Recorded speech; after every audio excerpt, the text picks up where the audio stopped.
Hi everyone, I'm Girl Jen Gallacher and welcome to another Make It Meaningful video. In this week's video, we're going to be talking about you. We're going to talk about some things that are important to you. Now, I know it is already February and you've probably already done your one little word and you're way ahead of the game instead of being like me and just now thinking about what goals you want to set for this year. But this really is a topic that you can revisit the entire year. And so we're going to go ahead and revisit it right now, this week.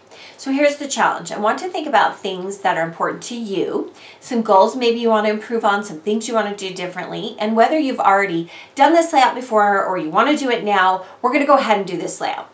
Now in the actual layout, we are going to discuss creative ways that you can do this because there are multiple ways you can do this, whether it's through your journaling, it can be some embellishments that you use that help you tell the story. But I want you to start thinking about how can I approach this topic, even if I've covered it before, in a way that is creative and exciting. Because if it's not fun, what's the point, right?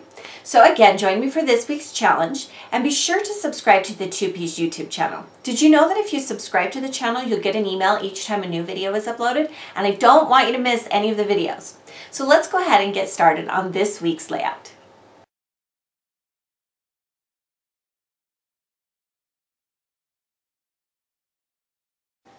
So before we do anything else on this layout about ourselves, I want to show you how you can take a stamp and stretch it a little bit.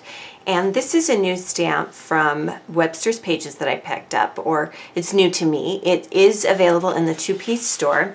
And the Starburst is a popular shape that we've been seeing, but the fun thing about this one is it has a polka dot finish to it. And I'll show you how I use it.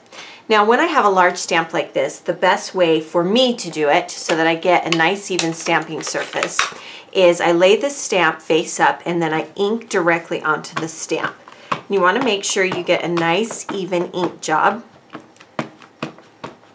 And I'm using a ink that is slightly darker than this fuchsia pink cardstock.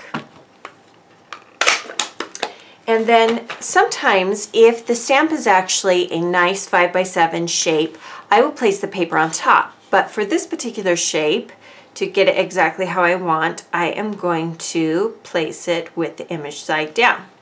Now the way that I like to do it to get a nice even stamped image is to use a brayer. And I just rub the brayer over the entire image, trying not to rock the stamp. Basically, the brayer is doing the image of pressing it into the paper. So once you've covered the entire image, you can lift it up and then you have the beautiful stamped image. Now, one thing that you can do is you can do a couple of things to mix it up and stretch the stamp a little bit. So I've stamped this twice. I've stamped it once on the fuchsia pink and I've stamped it once on this teal green. And one thing that you could do is you could actually fussy cut around it and layer one on the other. You could machine stitch around it. You could cut out some of the starbursts and use some of them, or you could emboss it in a different color. So one stamp can go a long way on your layout. So a stamp is a great investment. So this is the first thing that I wanted to show you is something creative and fun that you can do on pages like this is to bring in something that you can change up during the process of creating your layout. So the foundation of our layout is going to be a piece of paper from Fancy Pants Designs. Anything that has kind of a white background will work for this project. It does have text on mine, but you could do lines, you could do graph, you could even do a sheet of white cardstock if you want. This is what it looks like on the other side. So I've pre-cut some of these embellishments that I showed you already. One is the fuchsia pink square, and one is the teal square. And one thing that I suggest when you're putting them down is that you could do a grid, which is a popular design feature you'll see me do a lot on my layouts, or you can kind of offset them, which is what I'm going to do. And to do that, I put adhesive on one item and stick it down, and then I place the other item underneath it. Again, you'll notice that I'm placing this one just a little bit higher. Now to finish off the grid, I wanted to bring in some more of that teal pattern paper, or the teal color, so I'm using a pattern paper in that color, and it is from Simple Stories. And then I wanted a white background because I'm going to do a sheer item on top, and to really pull the true color from the sheer item, you want a white surface, but I didn't want it to be boring. So a couple options here. This is corrugated white cardstock from Fancy Pants Designs, Also, embossing folders are making a huge comeback. I saw tons of them at CHA, and they'll be something you'll want to watch out for because there's some fun new designs. So anything with a white background, you can dress it up by embossing or using a pre-corrugated piece. So we can go ahead and add these as well. Now I am going to kind of follow the grid placement rather. You'll also notice that at the top here that I place one starburst up and one starburst down. That's another great way to kind of mix up your grid a little bit. To the center, to marry all the pieces together, I have some yellow wood grain pattern paper, and this is an older pattern paper from Echo Park Paper, and I want to have a banner that goes across, so I'm going to use one side that I've pre-cut as a guide for the second side. And I'm not ready to quite place it down yet, and I want it to be just a little bit shorter, but I did want to get a visual look at what it was going to look like so that if I want to add more embellishments to it, I can. Then I've used several different gold pieces on my layouts. I'm going to be using some new frames from the Oh Darling collection from Crepe Paper, and these are slide frames. If you love the slide frames from the pier, be sure to check out these particular frames as they are beautiful and fun, and I love the gold glittered ones. Now I love texture. That's one of the reasons why I wanted to use both the corrugated cardstock and the glitter frames. Something else that has great texture in it is cork, and we have a lot of cork pieces in the two-piece store. I'll be sure to link you to them.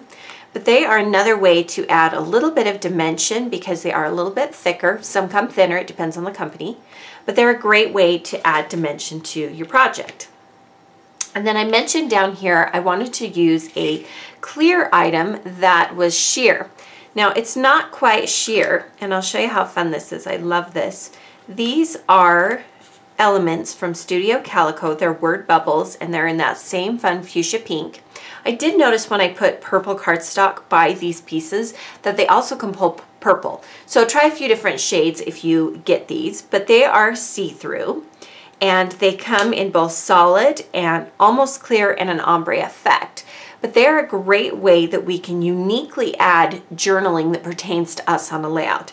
So you can either write on top with a slick writer, you could actually add the text beneath, you could print the text on a transparency and put it on top stapled, you could even stamp and emboss with some StazOn ink. However, or rather with some Versamark ink and some embossing powder, you could use StazOn ink.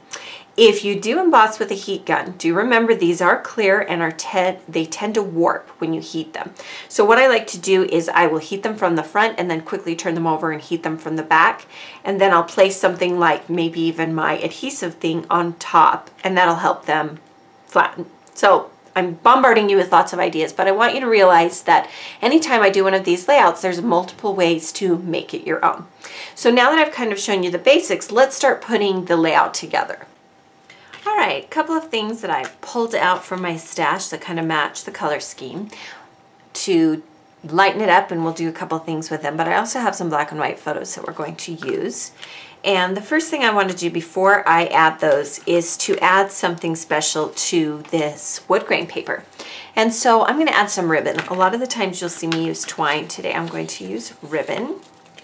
And before I do that, I think I want to add some washi tape, but I want kind of a subtle tone on tone pattern, so I'm going to add yellow. The key to it is to use some of the colors that are already in the actual paper. So the dark yellow in the paper is also in this washi tape from Bella Boulevard. Now we can add some ribbon, and we are going to just make sure as you roll it around that it's kind of laying flat. And again, it's a bright fuchsia ribbon. I'll link you to all the ribbon options in the two-piece store. There are some fun ones that match collections, but also they're great because you can use them on pretty much any project as long as it matches what you're doing. So we'll adjust the bow and pull off the excess. Now I can go ahead and add this piece to the rest of the layout. You can see that there is a slight gap between my pattern papers, and that's okay. I already knew that this was going to cover that. Now for the large frame, I have a black and white photo of myself. No one really likes to have their picture taken. Maybe you do, maybe it's just me, but I don't really like having my picture taken. But for a layout about yourself, I suggest that you take one, whether it's a selfie on your phone, or you have your child take one, or your significant other, or your best friend. Add your own pictures to your projects. You'll be glad that you did. I know that I look back and I remember thinking, oh, I look so old, or I'm not in shape, and I would give anything to go back and look like I did then. So for the smaller slide frames, again, I wanted to show you what you can do just using the frames on top of a photo that hasn't yet been trimmed. So these are a little bit thinner than the Pier frames, and so they take adhesive really well. What I do is I place my scissors slightly underneath the frame and trim off the excess this way. So that works there, and again, we'll do it on this final slide as well. I'm just using a dot runner adhesive, and it's just strong enough to hold my photos. Another thing you'll notice here is I use the same photo twice. Oftentimes when we are writing about a subject, we don't have enough photos to use all the frames we want to use or the embellishments we want to use. So what we simply do is we use the same photo twice. There's nothing wrong with that. It's actually fun because it re-emphasizes the theme just a little bit more. Kind of gives it a little bit stronger emphasis. To this side of the layout, I added some pattern paper border strip, and I did that from some Bella Boulevard paper. Just any bright yellow paper will do, and a Fiskars scallop punch. You can use scissors or whatever you have. Silhouette does have several borders that you can download as well. And I just do enough that I can place this on the right side underneath both the top and the bottom. It's just peeking out a little bit. And then I wanted to add some of the fuchsia pink to this square. So to do that, I'm using clothespins. And clothespins are a little thicker and a fun dimensional item that you can add.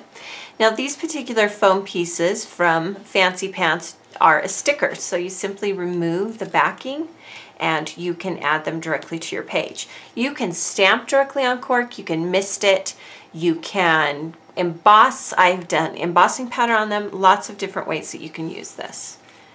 I think I want to change the ribbon into a knot now that I'm kind of seeing the page. We'll change that up. And now you can determine how you want to add journaling and titles and things to kind of dress up the rest of the layout. Again, you're looking for unique ways to use your products to help support the story you're trying to tell. So one thing that I like to do for unique journaling is that I will use my title to help support my theme.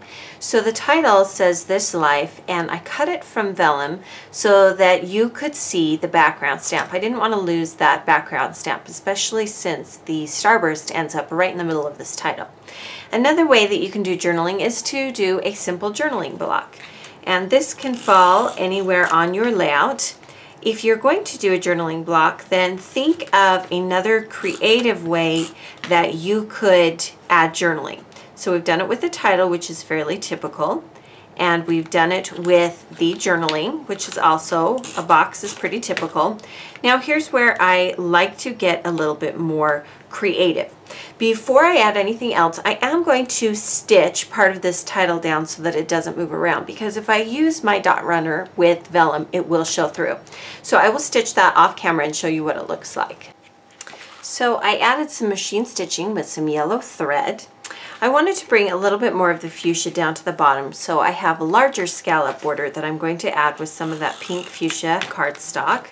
And we'll simply tuck it in just underneath the teal part of the layout. Just again, I like to add a little bit of a visual triangle going on here. And then to this upper left corner, I am going to add a tan photo corner to bring some of that craft in. And then I'm going to use some additional cork from Studio Calico to add cork down the center of this part of the layout, and we'll add 3.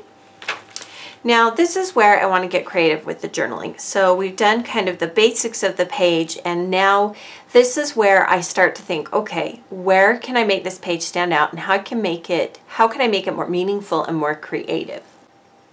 So I've printed out on white cardstock the journaling I want to use, and I've already made sure that they fit underneath these word bubbles.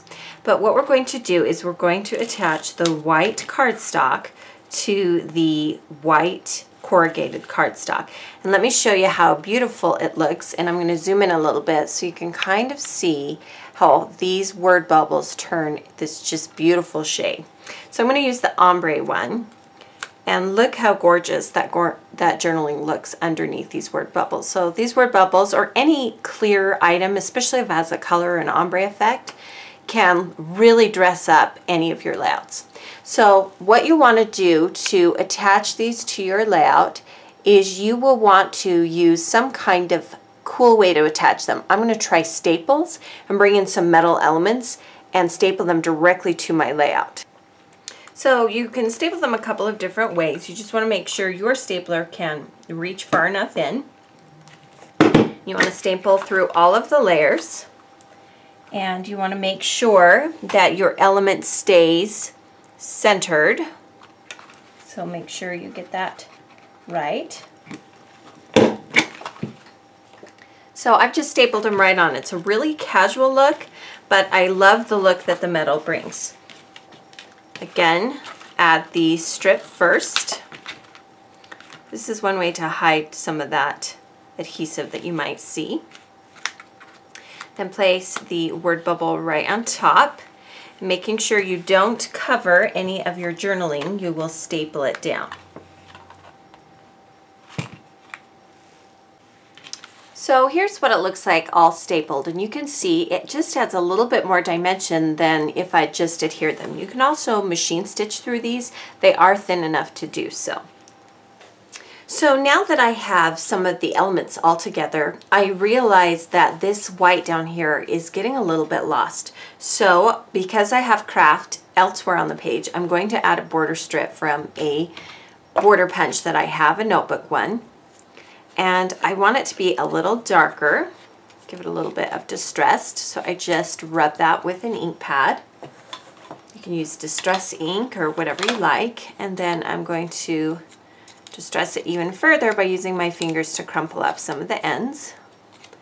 And then we will attach this to the bottom.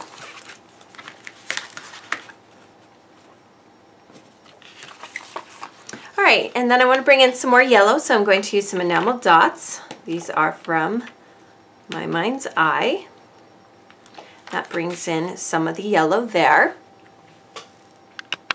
And then one final element is going to come from this Maggie Holmes sticker sheet, and I'm just going to tuck it right underneath that fuchsia pink, right in the middle of the starburst. And it has both the fuchsia and the yellow. So there you have a layout that focuses on me. I finally took the time to do this layout. I also included journaling about some of my goals for this year, including standing strong, taking risks, embracing fear, and then a general message to myself. Again, join the challenge, make a layout about yourself, and be sure to check out all of the Make It Meaningful videos in this Friday series.